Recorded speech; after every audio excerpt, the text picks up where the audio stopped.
여러분 안녕하세요. 제8회 대학원 학생 성공 스토리 특강을 참석해 주신 여러분 환영합니다. 저는 오늘 사회를 맡은 성대방송국 아나운서 김진태입니다. 특강을 시작하기에 앞서 먼저 특강 참석과 관련하여 몇 가지 안내사항을 말씀드리겠습니다. 참석자 확인을 위해 학번과 이름으로 입장을 부탁드리겠습니다. 현재 학번과 이름으로 입장하지 않으신 분께서는 화면 아래의 참가자 버튼을 클릭해 주십시오. 그리고 참가자 목록 위에 마우스 커서를 가져다 대면 생성되는 더보기 버튼을 클릭하신 후 이름 바꾸기를 해주시면 감사하겠습니다.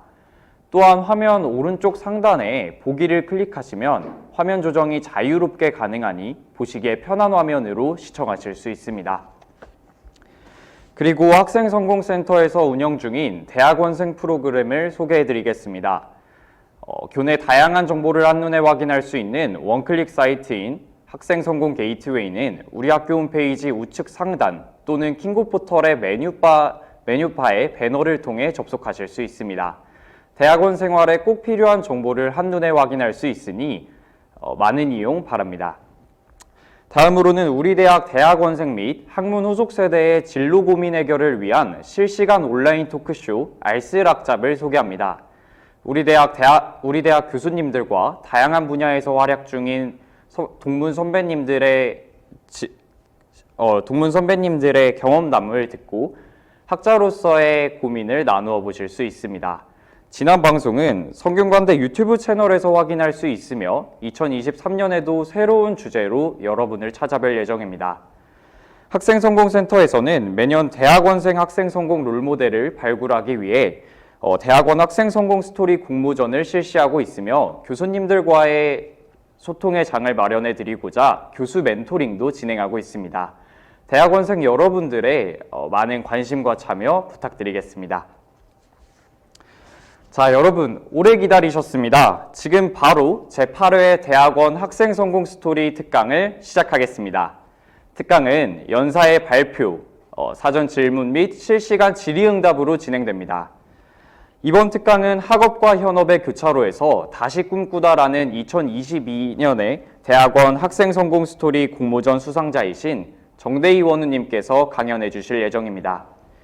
정대희 원우님은 서울대학교 병원 의료사회복지팀 팀장, 사회복지학과 박사 과정생, 남편, 아빠로서의 업무를 맡고 계신데요. 이러한 역할을 하시면서 학업과 업무의 교차로에서 경험한 다양한 어려움들과 그 과정 속에서 찾은 새로운 꿈에 대해 이야기해 주실 정대희 원우님을 소개합니다. 따뜻한 환영 부탁드립니다. 네, 안녕하십니까. 네, 방금 소개받은 일반대학원 사회복지학과 박사과정 재학 중인 정대희입니다. 저는 오늘 부록의 대학원생의 수기치인 스토리, 학업과 현업의 교차로에서 다시 꿈꾸다라는 제목으로 여러분들과 이야기를 좀 나눌 텐데요.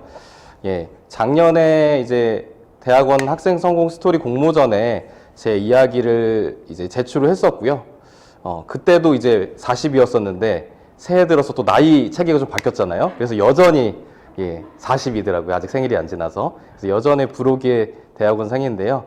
제가 이제 일을 하고 또 공부를 해오면서의 그런 과정들 여러분들께 제 개인의 스토리이다 보니까 여러분들의 삶에서 얼마나 이 부분이 도움이 될지 모르겠지만 한번 말씀을 좀 드려보도록 하겠습니다.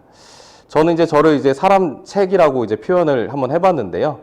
저라는 이제 오디오북이라고 할까요? 저의 삶에 대해서 좀 말씀을 드리고 여러분들께서 도움을 받을 수 있는 그런 요소들을 좀 가져가실 수 있으면 좋겠는데요. 첫 번째로는 이제 여러 가지 페르소나를 가진 저를 좀 소개를 좀 하고요.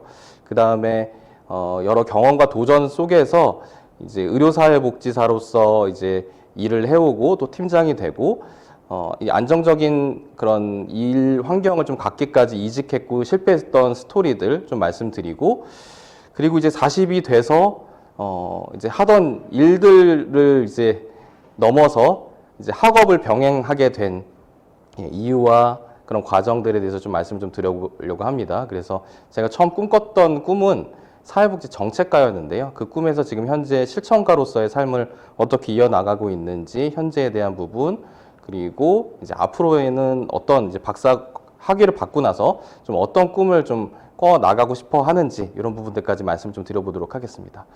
그래서 지금 들으시는 분들이 꼭 저처럼 사회복지 전공을 하시는 분들만 듣는 건 아니실 것 같아요. 그래서 동굴의 길이 저마다 좀 다를 수 있으시다 보니까 제가 드리는 말씀에 대해서는 참고자료 정도로 좀 삼아주시면 좋을 것 같고요. 저 역시도 제목은 너무나 멋있게도 이제 성공 스토리인데요. 아직 저는 개인적으로 뭐 성공을 했다고 생각은 하진 않습니다. 예. 그 과정을 만들어 나가는 과정이어서 저 역시도 여전히 더듬더듬 이 어두운 동굴 속을 만져가면서 나아가고 있는데, 아무래도 여기 들어오신 분들은 학생분들 같은 경우에는 저보다는 이제 어리실 테니까 조금 더 한 10년, 20년 먼저 이 길을 가고 있는 어떤 선배의 이야기로서 좀 참고해 주시면 좋을 것 같습니다. 그래서 이제 먼저 제목을 우리 이 학생성공센터에서 멋있게 몇 개 아이디어를 주셨는데, 그 중에서 슈퍼맨이 돌아왔다라는 제목을 주셔가지고 제가 이렇게 그대로 가지고 왔어요. 그리고 이제 부제로 이제 페르소나 부자라고 이렇게 얘기를 했는데, 여러분들 요즘에 유튜브 틀면은 항상 나오는 이제 다나카라는 이 되게 유명 유튜버가 계시잖아요. 그분이 이제 여러 이제 부캐들을 가지고 있죠. 본체는 이제 한 개그맨이시고, 그 다음에 부캐로서 다나카도 있고, 뭐 홍남이 형도 있고, 뭐 이렇게 이러신데, 저 역시도 이제 본체는 이제 의료사회복지사라는 어떤 정체성을 중심으로 이제 직무에서는 이제 팀장도 하고, 또 학교에 와서는 이제 대학원생, 그리고 가정에서는 아빠와 남편의 역할들을 하고 있는데요. 이게 다 따로 다 있지는 않고 다 연결이 되어 있는 것 같아요. 그래서 어떤 제 친한 분들 중에서는 뭐 요즘 말로 갓생이네, 뭐 엔잡을 하시느라 너 뭐 이거 어떻게 하시냐 이런 얘기도 하시지만, 저는 이제 하나로서 이제 본체가 있고, 제가 이제 든든히 지키고 있는 본진이 있고, 여기로서 이제 응용해서 융합해서 이제 나가다 보니까 좀 감당을 해 나갈 수 있었던 것 같습니다. 그래서 저는 이제 어떤 사람인지 조금 소개시켜 드리자면, 요즘에 이제 MZ 세대들은 본인의 성격을 이제 MBTI로 설명들을 많이 하시잖아요. 저는 사실 저 의미가 뭔지 정확하게 잘 모르겠는데, 저희 직원들이, 젊은 직원들이, 20대의 젊은 직원들이 있으셔가지고 막 해설을 해줬어요. 근데 저는 혈액형으로 얘기를 하던 세대여가지고 너무 나이 들어 보이죠? 저는 ENFP라고 하더라고요. 예. 예, 뭔지 정확히 뜻은 잘 모르겠습니다. 이제 혈액형은 AB형이어서, 저는 AB형, 그러니까 A적인 성격도 있고 B적인 성격도 있고, 이렇게 때로는 세심하지만 어떨 때는 되게 이제 행동파로서 이렇게 막 행동하고, 이런 양쪽의 성격을 좀 가지고 있다라고 좀 설명할 수 있을 것 같고요. 여러 가지 페르소나 가진 것들, 이제 아까 말씀드렸던 의료사회복지사라는 이제 저로서의 본진, 저의 본업인 의료사회복지사가 있고, 직위는 이제 팀장으로서 가지고 있고요. 이 일을 열심히 하다 보니까 대학 강단에도 의료사회복지론한 강의를 하면서 강사로도 이제 때때로 서고 있습니다. 그리고 이제 또 의료사회복지사 못지않게 저의 정체성을 많이 대변하는 이 박사과정 대학원생이라는 정체성도 있고요. 또 이제 유튜버라는 정체성도 있습니다. 경력은 되게 경교롭게도 다 병원에서 일을 하게 됐어요. 저도 이제 군 생활마저도 병원에서 하게 될지 몰랐는데, 이제 의정장교라는 이 전문 분야에 이제 운이 좋게 이제 채택이 돼서 병원에서 이제 군 생활을 좀 했었고요. 그 이후로 이제 사회생활 커리어도 다 병원에서 좀 이어져서 지금까지도 병원에서 일을 하고 있습니다. 뭐 학력은 이제 타대에서 사회복지학과와 전문대학원을 졸업하고, 특수대학원을 졸업하고, 지금 현재는 이제 성균관대학교 그 대학로에 위치한 명륜 캠퍼스에서 일반대학원 사회복지학과 박사과정에 하고 있습니다. 그리고 일로서 하는 부분은 저희 의료사회복지팀의 업무를 총괄하는 역할을 하고 있고요. 지금 그래서 직원들이 일을 잘할 수 있도록 환경을 만들어주고, 또 후배를 양성하는 이런 교육 과정들을 하고요. 그리고 이제 학업과는 융합을 해서 현장에 관련된 이슈들을 이제 발굴해서 논문으로 만드는 그런 작업들을 좀 여러 가지 저희 지도 교수님과 함께 진행을 좀 하고 있습니다. 저 같은 경우에는 아까도 여러 번 이제 말씀드렸지만, 제 본질은 이제 의료사회복지사라는 직업입니다. 그래서 저의 학업은 이제 학자로서의 길하고는 사실 조금 거리가 멀어요. 네. 바로 학사를 마치자마자 석사, 박사 과정으로 이어지지 않았고요. 이 사이에 이렇게 공백들이 이렇게 많이 있었습니다. 사실 학사를 마치고 나서 석사를 제가 진학하게 될 줄 잘 몰랐어요. 저는 이제 학사면 끝이고, 이제 저는 사실 행정고시를 봐서 고위 공무원이 되고 싶었었거든요. 그래서 사실 석사는 생각도 안 하다가 여러 가지 이제 어려움을 겪고 의료사회복지사도 겨우 자리를 잡고 나서 이 일을 좀 더 잘하려면은 석사가 필요하겠고 주변이 다 가서 석사를 이제 9년 만에 가게 됐었고요. 또 석사를 또 하다 보니까 또 5년 동안 이제 현업을 또 하면서 새로운 고민이 또 생기게 됐습니다. 그래서 5년의 또 고민 끝에 또 박사에 이제 진학을 하게 됐죠. 그래서 저에게는 이 시간이 어떤 사람에게는 뭐 이렇게 불필요하게 시간을 많이 허비했나 이렇게 보이실 수도 있겠지만 학업으로는 이렇게 공백이 생겼지만 저의 어떤 커리어로서는 의료사회복지사라는 과정은 쭉 이어져 오면서 그 사이에 이제 학업에 대한 공백은 생겼습니다. 저에게는 이게 진학의 이유를 찾는 데 필요한 시간이었다고 생각이 되거든요. 그래서 들으시는 분들께도 각각 필요한 시간들이 다 다르실 것 같아요.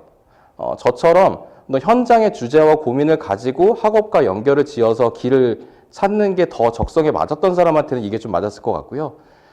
이제 책상머리에 앉아서 여러 가지 학문과 기존의 연구들을 살펴보고 면밀히 이제 깊이 있게 연구를 진행하는데 더 특화되신 분들, 그런데 관심이 더 높으신 분들은 이 공백의 시간을 더 짧게 하는 게 더 좋으시긴 하시겠죠. 그래서 저희 학업은 이런 과정에서 이루어졌다라는 걸 좀 말씀을 드리겠습니다. 그래서 저와 같은 비슷한 고민을 하는 분들께서는 혹시 오늘 강의 이후에도 따로 질문을 주시면 제가 개인적으로 또 답변도 드릴 수 있을 것 같아요.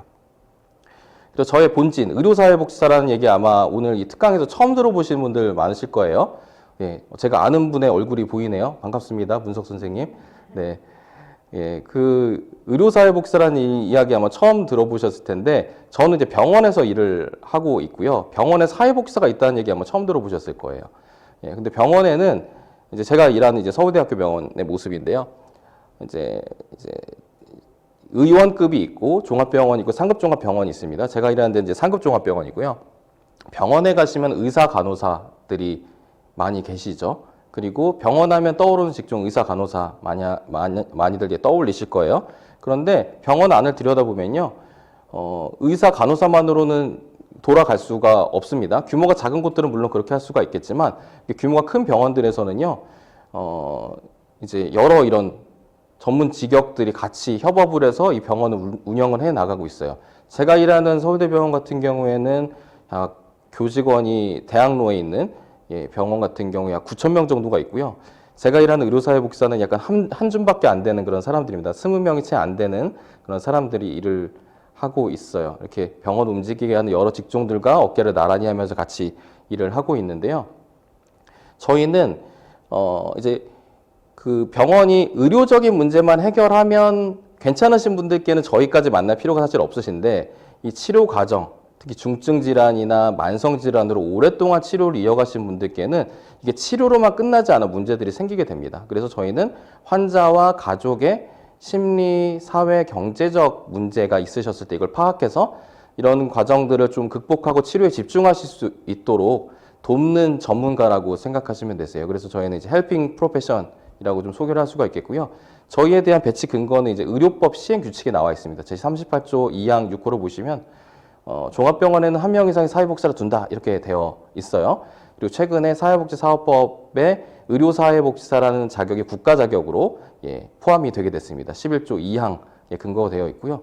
그 날짜도 제가 잊지를 못해요. 2018년 11월 23일 날 국회에서 이게 땅땅땅 통과가 되는 그런 모습을 제가 라이브로 다 봤었거든요. 그 과정 속에서 저도 이제 그게 통과가 될 수 있도록 하는데 과정에 같이 좀 함께 하기도 했었습니다.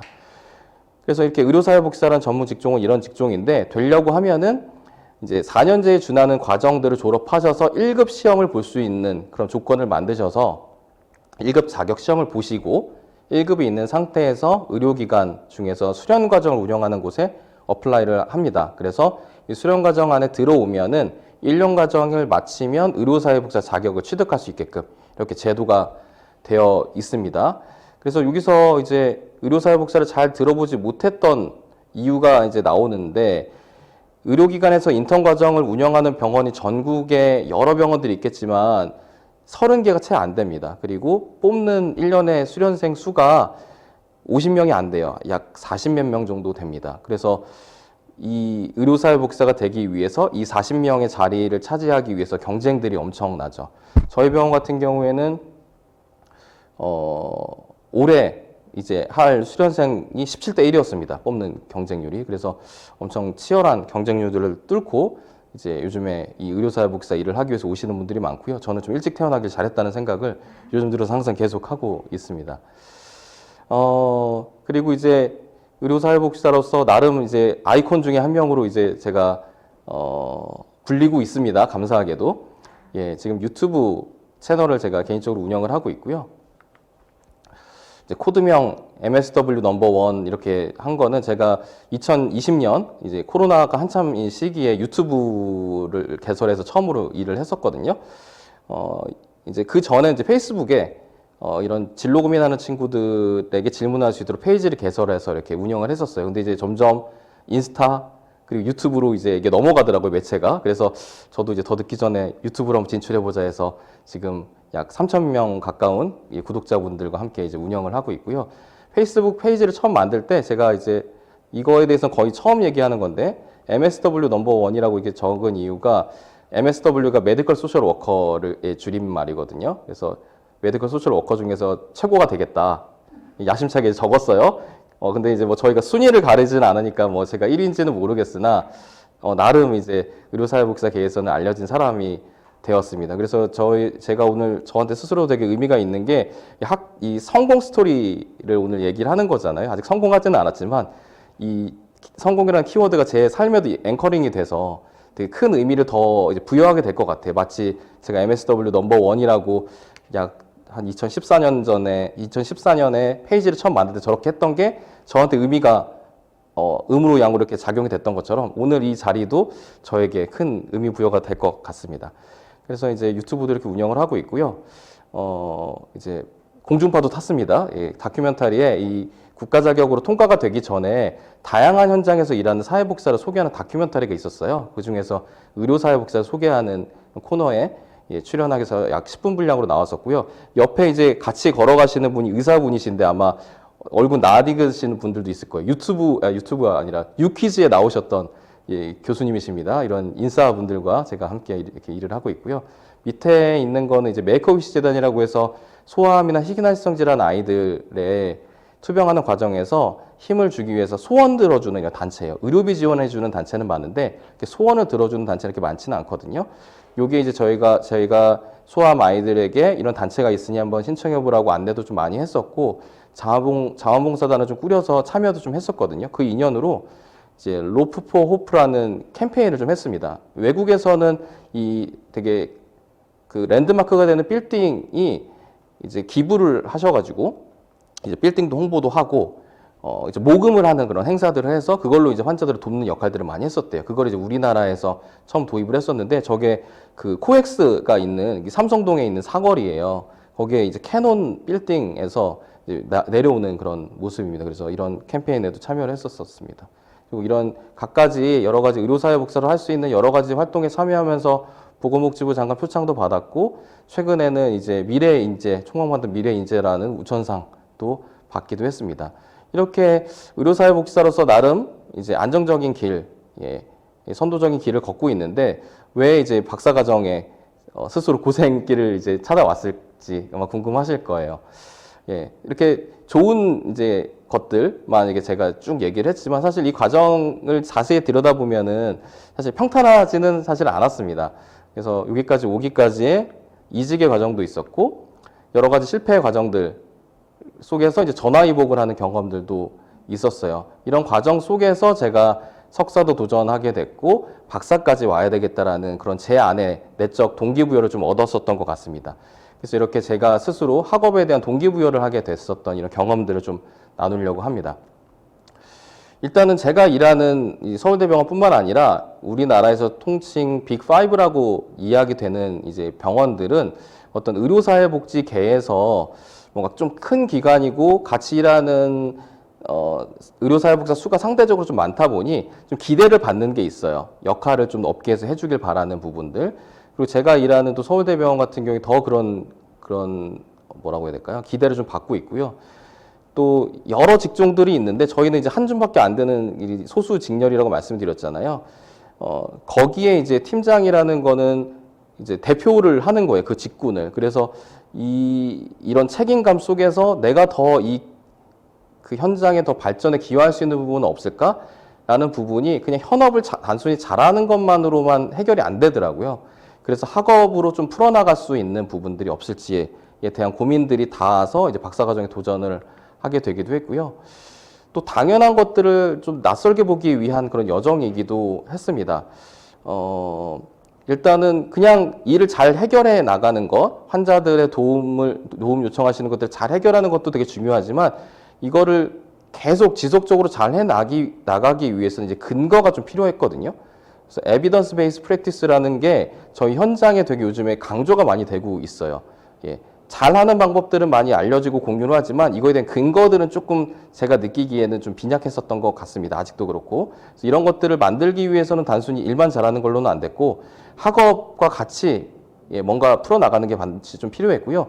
제가 같이 일하는 분들이 다 내노라 하는 분들이에요. 의사, 간호사, 약사, 영양사 등등 각 전문 직역을 대표하는 이런 분들과 어깨를 나란히 하고 하려다 보니 우리 사회복지사도, 의료사회복지사도 이분들과 못지않은 전문가가 스스로 돼야 되겠다는 이런 동기부여들이 제가 이제 박사과정에 어플라이하게 된 그런 동기가 되었습니다. 그래서 이제 이 공부도 그렇고 의료사회복지사로서 더 잘하게 되기 위한 부분도 되게 공통점이 많은 것 같아요. 이 교수님들께, 지도교수님께 배우는 이런 과정이 마치 이제 도제식이잖아요. 제가 일하는 의료사회복지사 과정도 그냥 책으로 배우는 게 아니라 현장에서 부딪히면서 이제 도제식으로 배우게 됩니다. 그러다 보니 이 모델링을 잘 하는 게 되게 중요해요. 보고 일단 배운 대로 이제 하게 되거든요. 그래서 저 같은 경우에 이런 도전을 좀 하게 됐었던 부분들이 알게 모르게 주변 영향들을 많이 받게 된 것 같습니다. 이제 의료사회복지사라는 직업 여러분들처럼 저도 잘 몰랐었는데 동문 선배들 중에서 이런 일에 나가 계신 분이 있어서 알게 되기도 했고요. 또 단순히 내 일만 잘하는 게 중요한 게 아니라 이제 협회 활동들을 통해서 이 공동체를 같이 발전시켜 나가는 게 되게 중요하다라는 모습들을 보여준 선배님들이 계셨어요. 그래서 저도 이제 그런 활동들을 했었고 이게 좀 더 확장돼서 그 학업까지도 좀 이어지게 된 것 같습니다. 그리고 공부 역시 저만 특출나게 박사과정에 진학한 게 아니라 석사는 진학하시는 분이 엄청 많고요. 박사에 진학하시는 분들도 꽤 계세요. 그래서 물론 학력 인플레가 되는 그런 경향도 있긴 하지만 주변에서 공부하고 뭔가 으쌰으쌰 하는 분위기라고 할까요? 그런 부분 때문에 저도 이제 이렇게 움직이게 된 것 같고 또 이렇게 출강하시는 분들도 계셨었거든요. 그래서 의료사회복지를 열심히 하다 보면 이렇게 출강도 하시는구나 이런 모습들을 보면서 저의 커리어를 계속 발전을 시켜 나갈 수 있었던 것 같습니다. 그리고 밑에 있는 부분은 제가 뒤에서 여러 가지 공모전 도전했던 것들을 말씀을 드릴 텐데 이제 보면은 이제 제 슈퍼바이저가 이제 하셨던 거예요. 그 전에 일했던 이제 강남 세브란스 병원에 척추 측만증 환자가 많으셨어요. 이제 오시는 분들이 척추 전문의가 계셨고요. 그리고 이제 척추 측만증을 가지는 이제 근육병, 근육병은 이제 근육이 약해지다 보니까 척추뼈를 잘 잡아주지 못해서 측만증이 쉽게 생기거든요. 그래서 이 두 분의 명의가 계시면서 이 관련된 환자들이 되게 많으셨습니다. 근데 이게 되게 고가의 수술이었고, 어려우시던 돈이 많으시던 다 이런 치료의 기회는 좀 받으시는 게 좋다 보니까 그런 의료진들과 사회복지사 같이 의기투합해서 기금을 좀 만들어 보자 이렇게 얘기를 하셨었어요. 그래서 거기에 어떤 데다 어플라이를 해보면 좋을까, 프로포절을 내면 좋을까 이러다가 그 인근에 있는 이제 포스코에 이제 프로포절을 낸 겁니다. 청소년 척추 바로 세우기 의료비 지원 사업 이렇게 해가지고 이 포스코가 이 철강을 만드는 기업이잖아요. 이 뼈대를 이루는 이 철강과 척추 이미지가 딱 맞아 떨어지죠. 이게 저의 마음속에 깊이 들어왔어요. 그래서 이게 저의 하나의 모티브가 되었습니다. 그래서 이런 형태로 척추측 환자 대신에 이식 환자, 소아암 이렇게 대상자가 바뀌기도 하고요. 그 대상자에 관심을 가질 수 있는 사회공헌을 하는 그런 기업들을 찾아보고 이게 도전하는 그런 것들이 되었어요. 그래서 되게 보고 배우는 것들이 되게 중요하다라는 생각이 들고 이런 부분들이 학교에 와서도 마찬가지로 영향을 받더라고요. 제가 속한 연구실, 지도교수님이 해오셨던 이런 연구들과 방법론들을 배우면서 이제 학업에 대한 것들도 제가 발전시켜 나가는 그런 계기가 되는 것 같습니다. 그리고 제가 일하는 직장도 그렇고 하는 학문도 그렇고 이제 사회복지다 보니까 이타성을 가지고 뭐든지 좀 하게 돼요. 그런데 이제 스스로 돕는 자를 하늘은 스스로 돕는 자를 돕는다고 하지만 여기 이타성을 가지고 도우려고 하면은 그게 알게 모르게 저한테 더 돌아오는 것 같아요. 저 같은 경우에도 되게 운이 좋게 의료사회복지론 관련 이제 교과서의 집필진으로 참여하는 기회를 얻게 됐습니다. 석사만 졸업한 상태였었는데요. 이 단독 저자로 이제 이 책을 집필하셨던 동무 선배님이 계셨는데 안타깝게 이제 투병 과정에서 돌아가시게 되셨습니다. 그래서 그분을 기리면서 이 판을 좀 발간하는데 참여를 좀 하자라고 이제 동문들이 좀 참여를 하게 되셨어요. 그 중에서 저는 제가 하는 이 호스피스와 공공의료 이 관련된 두 챕터를 이제 쓰게 됐는데 요 과정들이 저에게도 도움이 됐고요. 또 진로로 고민하는 학생들을 돕기 위해서 유튜브를 사실 개설을 한 건데 요 두 가지 요소들이 남을 좀 기여하고 돕기 위해서 했던 마음으로 했던 게 얼버무려져서 제가 강의를 하게 되는 기회로 연결이 됐었거든요. 그래서 이 과정에 닿다 보니 그 특강들을 이렇게 오늘 같은 이런 특강들은 좀 제가 가끔씩 나가는데 한 학기 동안 이제 긴 호흡으로 강의를 맡은 적은 없다 보니까 부족함을 또 스스로 발견하게 되다 보니까 또 박사 과정을 통해서 내가 전문성을 더 키워야 되겠다는 그런 생각이 또 닿게 되는 계기가 되기도 했습니다. 그리고 또 위기를 바라보는 그런 나의 시각을 잘 갖추는 것들이 되게 중요하다겠다는 경험을 또 하게 됐어요. 지금 요즘에 경제 위기가 엄청 심하죠. 예. 되게 여러 가지 그런 경제 위기들이 있었지만 되게 심각한 것 같습니다. 근데 제가 사회에 처음 진출할 때도 되게 못지않은 위기였었던 것 같아요. 그 리먼 브라더스 사태가 막 있었던 것 같고, 그리고 세계 금융 위기가 있었고요. 이때 그래서 저도 되게 사회에 나가기 너무 어려웠습니다. 예, 그래서 직업 찾아 산만리를 했었는데, 그래서 사실 대학에 입학하고 이제 장교로 군 입대를 하고 희망차게 제대를 한 순간까지는 사실 꽃길이었던 것 같은데, 이 이후부터는 엄청나게 실패를 막 했습니다.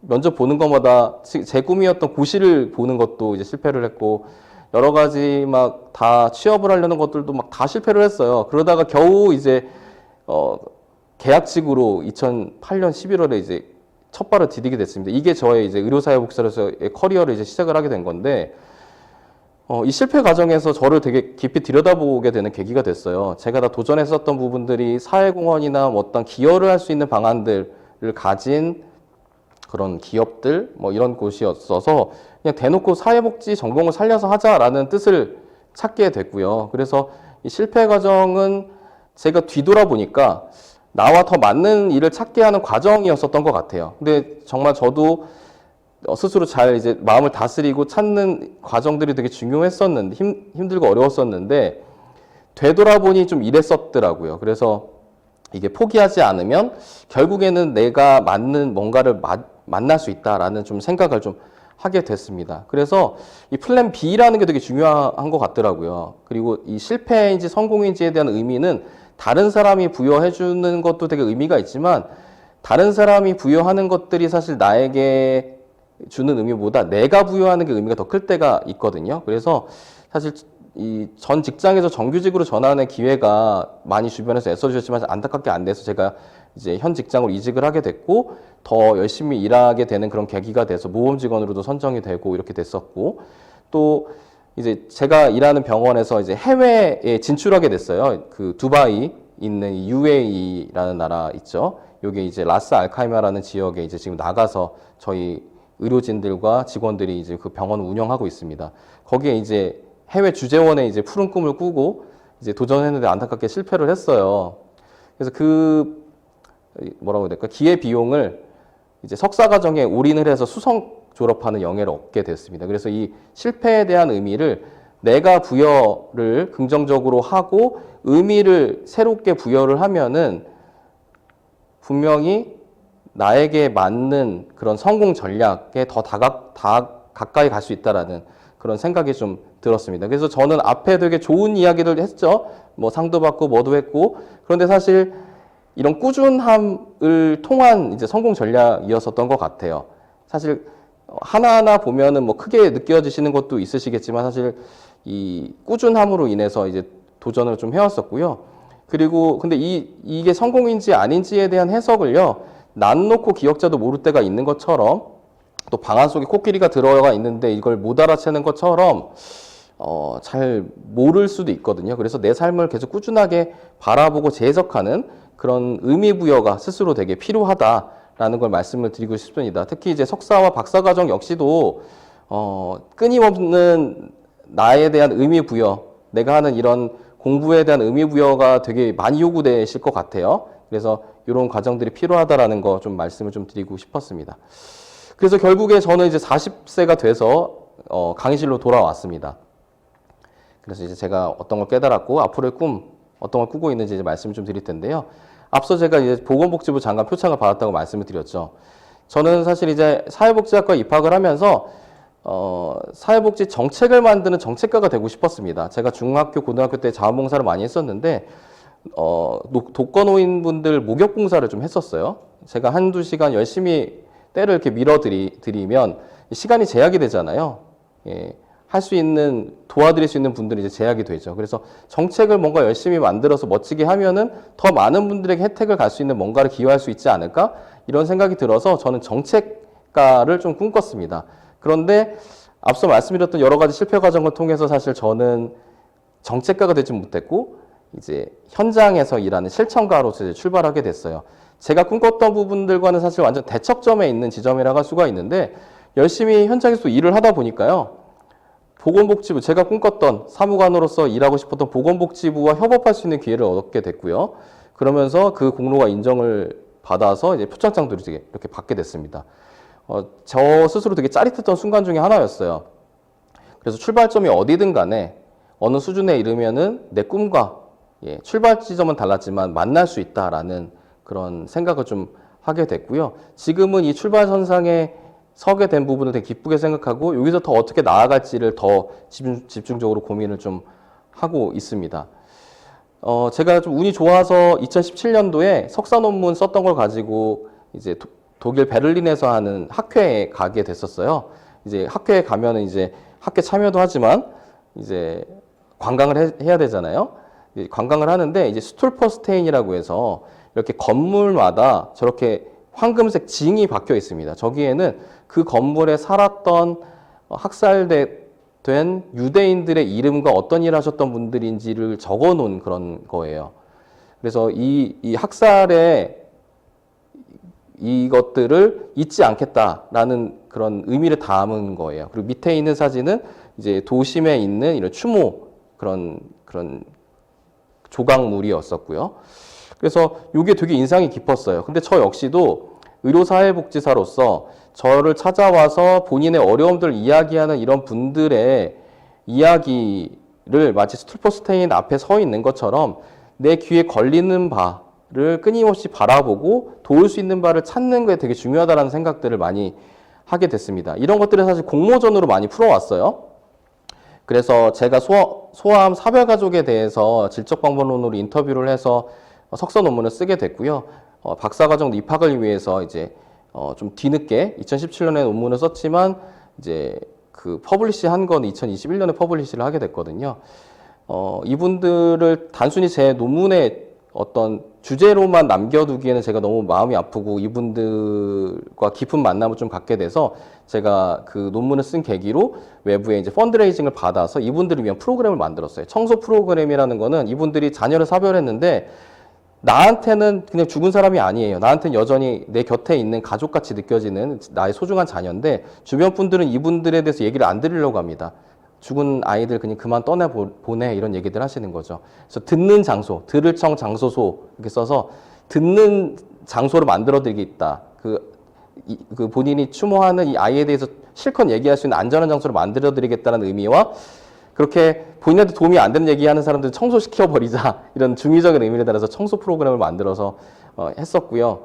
그리고 제가 이제 보청기로 해결이 안 되는 그런 난청에 대한 문제를 해결하는 방법이 인공호흡이라는 수술을 받는 건데 이제 그때 당시에 이제 댄싱 라인이라는 이제 그런 경연 대회를 막 할 때였어요. 그때 제가 이제 인공호흡 수술을 받고 나서 그 재활을 해야 되거든요. 언어 재활을. 그래서 이 아이들의 언어 재활 어떤 스피치 하는 무대를 세워주는 거를 좀 하면 좋겠다라는 공모전의 아이디어를 내서 상을 받기도 했었고요.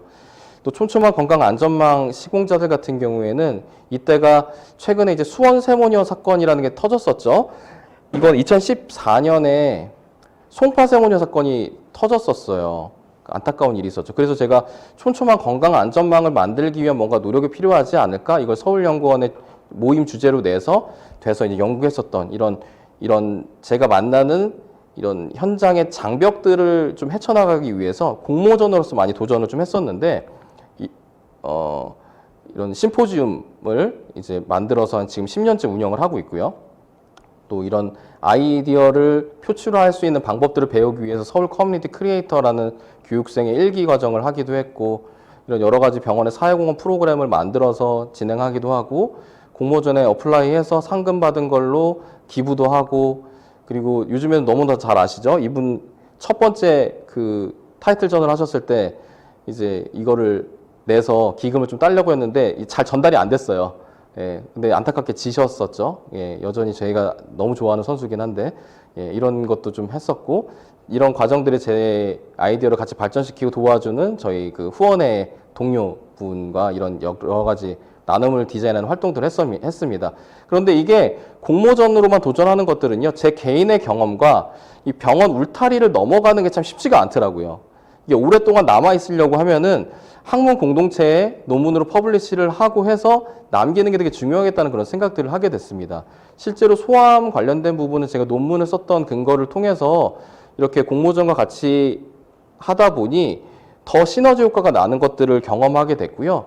이런 과정에서 학업에 대한 재미도 이제 제가 느끼게 됐습니다. 그래서 용감하게 박사과정에 이제 도전을 하게 됐죠.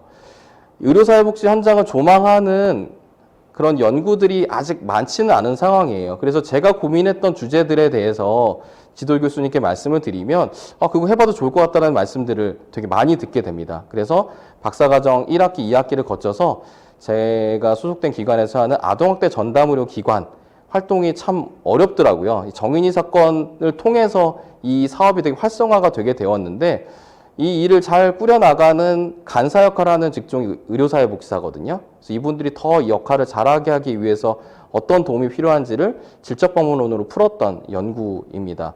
저는 이런 연구들을 제가 본진으로 삼는 이 의료사회복지 현장과 우리 일반대학원 사회복지학과 제가 속한 이 지도교수님 연구실의 융합과정을 통해서 더 많은 이런 현장 주제들을 발굴하고 목소리를 높이는 그런 역할들을 좀 해 나가고 싶은 게 제 앞으로의 꿈이고요. 그래서 이 대학원에 와서도 여러 가지 도전들을 이어가고 있습니다. 공모전에 한 3번 정도 도전했었고요. 첫 번째 공모전은 실패했지만 리서치 매터스라는 곳에 제가 앞서 말씀드린 그 논문으로 어플라이를 해서 장려상을 받았고요. 지금 오늘 이렇게 특강을 하게 된 계기로 마련된 이제 학생 성공 스토리 공모전에서도 이제 수상을 하게 되어서 이 자리에 좀 서게 되기도 했고요. 또 이제 다음 학기, 이제 제가 3기에 접어들게 되는데, 3학기에는 저희 일반대학원 사회복지학과 학생회장에 도전을 해서 선출이 되었습니다. 그래서 다음 학기는 이제 학생회장으로서도 열심히 노력을 할 예정이고, 이건 어떻게 될지 모르겠지만 일단 말로써라도 뱉어라도 봅니다. 2025년 2월에 박사학위 취득하는 걸 목표로 해서 열심히 좀 달려가려고 합니다. 현장도 있고, 가진 현장도 있고 돌아갈 곳이 있잖아요. 저 같은 경우에는. 그래서 취득 이후에 그러면 뭐를 할 거냐, 이 궁금증을 많이 가지실 텐데, 제가 저의 이제 선배님, 현장 동료들 중에서는 이미 교수님이 되셔서 현장과 교류하면서 이제 연구를 하시는 분들이 많이 있으세요. 그런데 이 현장을 벗어나게 되면은 이제 제가 소속한 곳이 이제 병원이다 보니까 그 대상자를 만나고 연구 주제를 하려고 그러면 IRB도 거쳐야 되고 참 이게 쉽지가 않습니다. 그래서 저는 박사학위를 취득한 이후에 이 현장을 지키면서 이미 현장에서 좋은 연구자로 계신 우리 교수님들과 같이 협업을 하면서 이런 연구 주제들을 끊임없이 발굴하는 그런 역할로 포지셔닝을 하고 싶다라는 꿈을 가지고 있고요. 그래서 이런 독립 연구자로서 연구할 수 있는 역량들을 잘 갖춘 다음에는 제 현장의 연구 용역을 제가 수주해서 수행이 감당한 수준의 그런 역량을 갖춰 나가는 것이 최종 목표입니다. 예, 그래서 제가 생각하는 학생 성공은 이제 마침표를 잘 찍는 것도 되게 중요하지만 이 과정에서 느낌표를 잘 찍는 게 되게 중요한 것 같아요. 저는 이제 성대의 타교 출신인데 성대에 와서 여러 가지 느낌표들을 지금 이미 많이 찍었습니다. 예, 되게 이 오픈된 학업 분위기와 여러 가지 좋은 경험들을 이제 하고 있고요. 그래서 사실 이미 과정을 시작했기 때문에 빨리 마치고 싶은 것도 욕심이긴 하지만 이 과정을 어떻게 하면 더 잘 즐길 수 있을지를 사실 고민해 나가고 있습니다. 그래서 우리 여기 같이 계신 이 선생님들께서도 석사과정, 박사과정 하시면서 이 마침표를 언제 찍을 수 있을지에 대해서만 골똘히 생각하시다 보면은 이 좋은 경험들, 이 과정에서 느낄 수 있는 경험들을 놓치실 수가 있어요. 그래서 마침표도 중요하지만 느낌표로도 이제 고개를 좀 돌리실 수 있는 그런 마음의 여유를 좀 찾으실 수 있으면 좋겠고요. 이제 사실 이 학교의 주인은 이 본업으로 풀타임으로 이 과정을 하시는 분들이 사실 더 학교의 주인인 것 같기는 해요. 하지만 저처럼 이렇게 파트타임으로 하는 이런 과정하는 사람들 중에서도 이렇게 학업을 충실히 하고 열심히 하는 사람이 있다라는 그런 모습의 성공 표본이 되고 싶다라는 이제 꿈을 가지고 있습니다. 그 과정을 위해서 남은 3기, 4기 과정도 되게 정진해 나갈 거고요. 나머지 연구학기까지 잘 맞춰서 여러분들 앞에서 말씀드린 2025년 2월 졸업을 목표로 열심히 좀 하고 학생의 모범적인 표상이 되도록 저도 한번 노력을 계속 끝까지 한번 해보겠습니다. 사실 행복을 찾아서 오신 거잖아요. 지금 어떤 과정이 있으실 건 간에 석사도 그렇고 박사도 그렇고 더 행복한 삶을 찾고 안정된 삶을 찾기 위해서 하시는 건데 이 결과로만 생각하기 때문에 제가 아까 말씀드렸던 이 느낌표와 마침표랑 비슷한 것 같아요. 결과로만 생각하기 때문에 행복하지 않게 되는 것 같아요. 결과로만 생각하면은 그 기쁨이 사실 오래 가지는 않거든요. 그 휘발되는 것 같습니다. 그래서 사실 행복은 상태고 이 균형을 어떻게 유지해 나가는 게 되게 중요한 것 같아요. 그래서 저 같은 경우에는 이 삶의 외줄타기를 하는 그런 과정에서 한쪽 팔은 이제 학업, 한쪽 팔은 현업의 균형을 이렇게 맞춰 나가면서 이 길을 가고 있는데요. 떨어질 뻔하는 그런 위기도 여전히 맞기도 합니다. 하지만 지도 교수님과 또 든든한 연구실을 만나면서 지금 학업에 대한 이 한쪽 균형도 잘 좀 맞춰가고 있고요. 현업에 대한 균형들도 더 맞춰 나가고 있습니다. 그래서 이 균형을 맞춰 나가는 것들의 중요성들을 좀 생각하시고 느낌표를 어떻게 잘 찍을 것인지에 대해서 좀 방점을 좀 찍으시면서 본인들이 이렇게 즐거울 수 있는 거리들을 찾으실 수 있으면 좋겠어요. 제 아들인데요.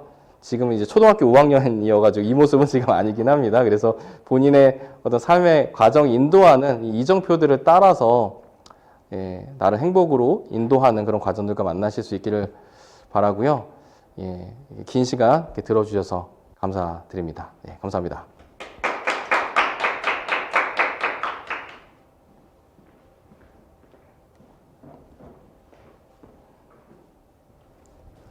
네, 알찬 강의 들려주신 정대희 원우님 감사합니다. 그럼 지금부터 Q&A 시간을 가져볼 텐데요. 강연을 들으시면서 궁금했던 점이나 구체적으로 더 이야기를 듣고 싶은 부분은 댓글창을 통해서 자유롭게 남겨주시면 되겠습니다.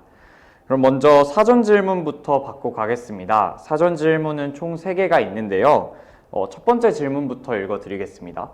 전공하고자 하는 분야에 흥미는 있으나 안정적인 취업 목적으로 대학원에 진학하는 것에 대해 어떻게 생각하시나요? 네. 우선은 질문 주셔서 너무 감사드리고요. 사실 이제 학업에 대해서 되게 깊이 고민하고 진학을 하게 됐었던 건 저도 이제 박사였고요. 사실 석사 같은 경우에는 이제 주변에서 다 하기 때문에 나도 빠질 수 없지 이런 생각으로 하게 됐습니다. 여기서 말씀하신 안정적인 취업 목적과 사실 제가 석사를 진학했었던 이런 과정도 사실 크게 다르지는 않았었던 것 같아요. 그래서 이게 굳이 나쁜 건가 저는 그런 생각이 들었습니다. 되게 이것 자체도 되게 의미가 있을 수 있고요.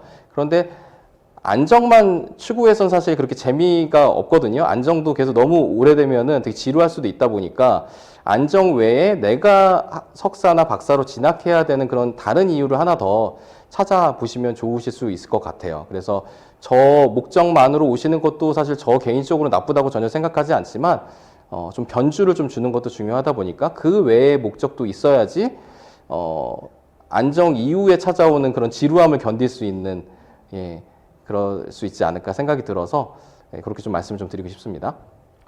네, 안정적인 취업을 저도 되게 추구하는 입장으로서 크게 와닿는 것 같네요. 네, 석사 학위 및 사회복지사 1급 취급 후에도 의료사회복지사로 취업이 어렵다고 하는 네, 의료사회복지사 채용 현황에 대해서 알고 싶다는 질문이 있었습니다. 네, 아까 특강에서도 잠깐 말씀드렸지만 지금 현장이 조금 더 계속 발전해 나가는 과정입니다. 그래서 아직은 되게 소수의 인원만 매년 좀 진입할 수 있는 그런 좀 좁은 시장으로 형성된 채용 시장이에요.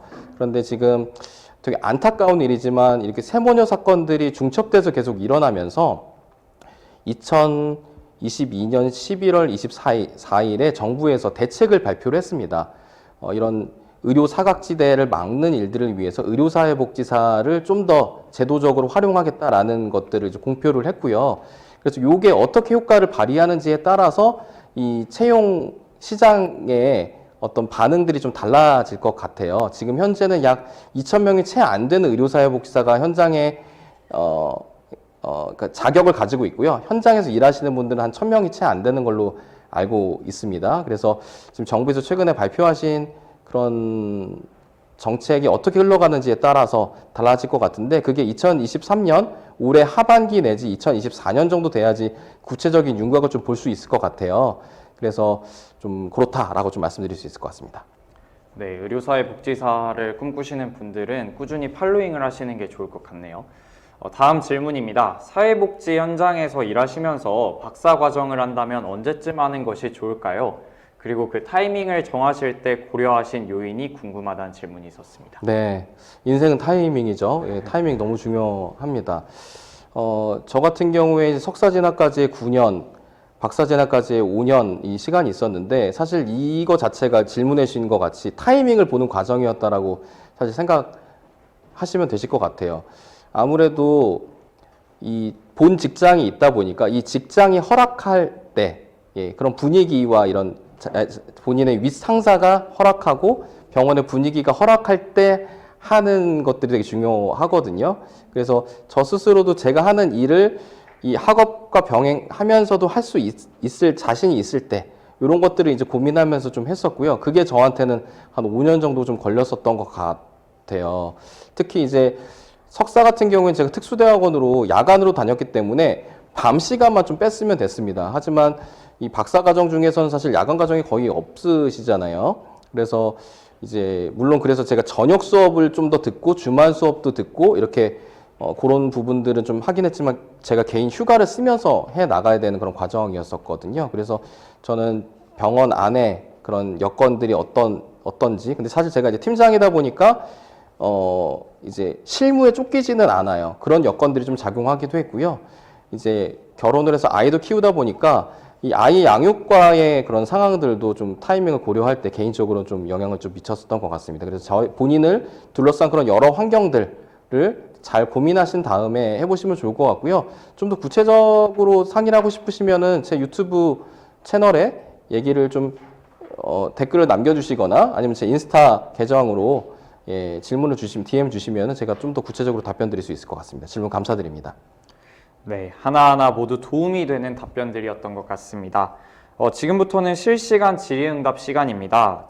자유롭게 채팅창에 궁금하신 점들을 남겨주시면 좋을 것 같은데요. 먼저 질문해주신 부분들을 읽어드리도록 하겠습니다. 이유정님께서 질문해주신 부분인데요. 안녕하세요. 분당병원에서 간호사로 일하고 있는 이유정입니다. 성대에서는 번역대학원 석사과정 진행 중입니다. 병원에서 일하신다고 하니 더 반가운데요. 저도 선생님처럼 여러 가지로 자극받아서 석사 공부를 시작하게 되었는데요. 학업을 병행하다 보니 체력적으로나 정신적으로도 쉽지 않을 때가 많습니다. 항상 시간에 쫓기는 기분도 들고요. 특히 논문을 어떻게 시작해야 될지 엄두도 안 나신다고 하시네요. 어떻게 이겨내셨는지 선생님의 이야기가 궁금하다고 하십니다. 네, 너무 반갑고요. 네, 저희 분당에 계신 우리 동료셔서 더 반가운 것 같습니다. 특히 또 바쁘실 텐데 이렇게 시간 내서 들어와 주셔서 너무 감사드립니다. 직전과 병행하는 부분 진짜 참 쉽지 않은 것 같아요. 그래서 사실 저 같은 경우에는 오늘 여기 지금 스튜디오에는 없지만 저희 아내랑 아들이 이제 따라왔습니다. 끝나고 나서 이제 수원 왕갈비를 먹으려고 데리고 왔는데요.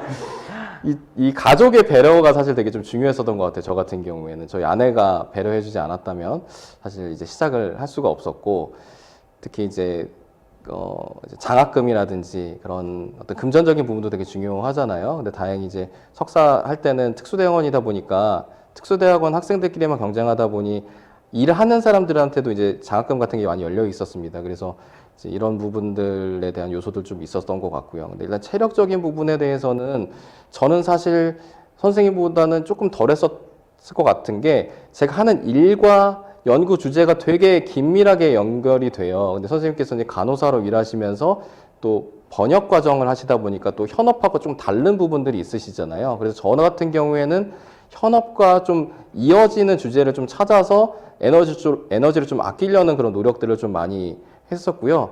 그래서 이제 박사과정 같은 경우에도 이제 그런 일과 할 수 있는 거리를 좀 생각을 해서 사실 성대에 진학한 부분도 있습니다.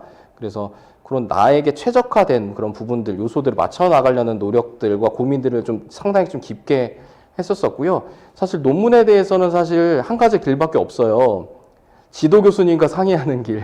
네. 모든 길은 이제 지도 교수님으로 통합니다. 그래서 선생님이 고민하시는 부분들을 혼자의 고민만으로만 하시면은 이게 더 진척이 안 되실 거여서 그 부분을 용기를 내셔서 지도 교수님께 제가 이런 고민이 있고 여기까지 진행이 됐는데 그 이후에 어떻게 될지 잘 방향을 모르겠습니다. 어떻게 하면 좋을까요?를 용기 내셔서 얘기를 하시면요. 생각보다 더 속도 내서 그게 풀릴 수도 있으세요. 그래서 지도 교수님과 한번 좀 바로 이야기해 보시는 용기를 내시면 좋겠다는 생각이 들고요. 저 같은 경우에는 실제로 그렇게 많이 했습니다. 석사과정 때도 그렇고 박사과정 때도 그렇고 교수님이 귀찮으실 정도로 많이 연락을 드리고 상의를 하고 있습니다. 네. 그리고 체력은 이제 나이가 들어가면 들어갈수록 너무 더 힘들어지니까 이제 뭐 이렇게 약도 많이 이제 홍삼 이런 거 챙겨 드시고 병원에 일하면서 홍삼 얘기하니까 좀 그렇긴 하지만 그런 여러 가지 영양제도 좀 챙겨 드시고 이런 것들 또 주말에는 좀 잠도 몰아져서 좀 충전도 하고 이런 과정들 여러 가지로 좀 필요할 것 같습니다. 네, 다음 질문입니다. 박혜성님께서 질문을 해주셨는데요. 직장인, 학생, 유튜버, 집안의 가장으로서의 워크라이프 밸런스를 어떻게 유지하셨는지 궁금하다고 하십니다. 네. 아까 처음에도 좀 말씀드렸지만 이제 우리 그 다나카상을 이제 얘기를 하면서 좀 말씀을 좀 드렸는데 이 본체가 있고 그 다음에 이제 여러 부캐가 좀 있잖아요. 그래서 저 같은 경우에도 사실 이제 이 본진을 두고 여기서 조금씩 이제 변주가 좀 있는 거거든요. 이 의료사회복지를 더 잘하기 위해서 이제 학생을 또 선택한 거였고 또 요 과정을 꿈꾸는 친구들과 더 잘 소통하기 위해서 유튜버도 한 거고 그렇죠. 근데 그 과정에서 우리 가족이 이제 좀 희생이 되죠. 그래서 이제 집안에서 이제 제가 바쁜 부분을 집에서 균형치를 좀 맞춰주고 있는 것 같아요. 그래서 이제 지금 다행히 여기 없는데 제가 이제 대학원에 진학할 때 그러면 교수가 될 거냐? 아 그건 아니고 나는 이렇게 하고 싶다라니까 좀 이해를 잘 못하죠. 그래서 대신에 박사과정에 진학할 수 있도록 도와주면 내가 70살까지 열심히 일하겠다. 이 공약을 내걸고 이제 지금 박사과정과 병행하고 있거든요. 그래서 뭐 여러 가지 방법들로 밸런스를 찾아가려고 지금도 무진 노력하고 있습니다. 정답은 없는 것 같고요. 계속 균형을 찾기 위해서 계속 노력하고 있습니다. 네, 다음은 박진호님께서 질문해 주셨습니다. 다양한 공모전 정보들은 어디서 수집하시나요? 그리고 공동 연구를 많이 진행하셨는데 함께 논문을 쓸 동료들은 어떻게 만나셨는지 궁금하시다고 하십니다. 네. 공모전 정보들은 이제 처음에는 이제 그런 인터넷에서 이제 서칭을 했었고요. 이제 점점 시간이 지나면서 이제 페이스북이나 인스타나 이런 그런 SNS가 발전을 하다 보니까 그런 공모전 소식을 주는 제가 관심 있는 그런 단체들을 다 팔로우를 했습니다. 그러면 거기서 이제 올라오는 피드들을 이제 스치듯 올라가는데 거기 공모에 대한 게 있다. 그러면 이제 좀 저장을 해놨다가 제가 여유가 될 때 관심 있는 주제면 한번 도전해보고 그래서 네이밍 공모전 이런 것들도 되게 많이 도전을 했었고요. 그래서 도전해서 워킹아를 타기도 하고 그래서 장모님 드리기도 하고 뭐 장학금 소식 같은 것들도 막 이렇게 듣고 여러 가지를 이렇게 꾸렸었는데 그래서 정보가 이제 흘러 들어오게 이제 세팅을 좀 만들었다고 할까요? 그런 부분이 있고요. 연구 같은 경우에는 구글 스칼라에 되어 있으면 제가 한 대여섯 개 정도 연구를 했는데 제가 1저자로 한 거는 이제 2개 정도고요. 공동 연구에 대해서는 제가 저희 지도 교수님을 그 전에도 같이 좀 연구를 같이 좀 하게 됐어요. 그래서 저희 지도 교수님을 중심으로 해서 다른 공동 연구자들이 좀 있었고, 지금 같은 경우에는 저희 연구실의 동료들하고 같이 이렇게 하고 있습니다. 그래서 지금 동문 수학하는 석사과정, 박사과정 우리 생들이 지금 제 연구 동료가 되어주고 있고, 또 제 직장과 관련된 그런 동료들도 같이 계시고 있습니다. 네. 네, 마지막 질문입니다. 질적 연구 방법으로 연구를 많이 하셨는데 질적 연구를 하기 위한 연구자로서의 역량은 무엇이며 질적 연구를 하시면서 느낀 장단점에 대해 궁금하다고 하십니다. 네. 질적 연구 방법론으로 하는 이유는 제가 하는 일 자체가 상담을 하는 일이에요. 그래서 그 누구보다 이 상담으로 만나서 이 인터뷰 이의 이야기를 끌어내는 그런 과정들을 직업으로서 계속 해왔었기 때문에 질적 연구 방법론을 물론 더 깊이 배우고 질적 방법론도 되게 방법이 많기 때문에 공부가 좀 필요합니다. 그런데 이제 체득적으로 일하면서 얻어진 것들이 좀 기본적으로 좀 있었던 것 같아요. 그 다음에 좀 공부를 하고 지도 교수님이 또 질적 연구 방법론으로 연구를 많이 하시는 분이다 보니까 이 아틀라스 TI라는 이런 도구 사용하는 것도 배우고 이러면서 점점 좀 발전해 나가게 되는 것 같아요. 그리고 이제 하면서 느낀 점은 소아암 사별가족 같은 경우에는 그러니까 탐색적 연구, 그러니까 탐색적 연구와 잘 알려지지 않은 그런 대상들을 만나는데 이제 최적화된 연구라고 저는 생각을 합니다. 그래서 소아암 사별가족들 만나기 사실 쉽지 않거든요. 되게 조심스럽게 다가갔었고요. 제가 소아암 아이들을 많이 만나면서 그 부모회와 친해지면서 소개를 좀 받게 되면서 이제 만날 수 있었거든요. 그리고 그 아동학대 전담의료기관으로 일하는 간사분들도 제가 일하는 현장의 동료분들이십니다. 그래서 접근을 할 수 있는 계기를 만드는 것들, 그런 것들이 되게 중요할 수 있을 것 같아요. 그래서 만약에 관심이 많으시다면 본인이 생각하는 그런 주제의 대상들과 만날 수 있는 계기들을 한번 어떻게 만들어 나갈 수 있을지를 고민하시는 것부터 한번 시작해 보시면 좋으실 것 같습니다. 네, 좋은 답변 감사합니다. 그럼 이것으로 질의응답 시간을 마무리하도록 하겠습니다. 지금까지 학업과 현업의 교차로에서 다시 꿈꾸다라는 주제로 강연해주신 정대희 원우님이었습니다. 네, 여러분 제8회 대학원 학생 성공 스토리 특강은 어떠셨나요?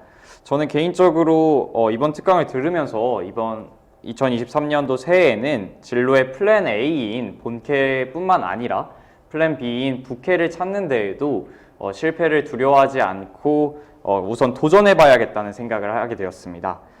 여러분 아직 미팅룸을 나가지 마시고 화면에 보이시는 QR코드 또는 채팅창의 URL을 통해 설문조사에 응해주시면 감사하겠습니다. 대학원생 여러분에게 도움이 될 수 있는 대학원 학생 성공 스토리 특강을 운영하기 위함이니 잠시 시간을 내셔서 소중한 의견 내주시면 감사하겠습니다. 네, 이제 정말 마지막 순서로 특강을 기념하기 위한 사진 촬영이 있겠습니다. 모두 줌의 비디오를 켜주시기 바랍니다. 네. 화면 하단에 비디오 시작을 눌러주시면 좋을 것 같습니다. 네. 여러분 남는 건 사진밖에 없습니다. 나중에 사진 보시면서 또 강연 내용이 떠오를 수도 있으니까 지금 화면 켜주시면 감사하겠습니다. 하나, 둘, 셋, 찰칵. 다시 한 점만 더. 하나, 둘, 셋, 찰칵. 네, 됐습니다. 네, 모두 감사합니다. 오늘 이곳에서 함께 나눴던 이야기가 여러분들께 도움이 되었길 바라며 여러분들의 성공적인 대학원 생활을 진심으로 응원합니다. 혹시 아직 만족도 조사를 하지 않으신 분들은 만족도 조사를 해주시면 감사하겠고요. 이것으로 제8회 대학원 학생 성공 스토리 특강을 마무리하도록 하겠습니다. 감사합니다. 감사합니다. 좋은 방학 되세요.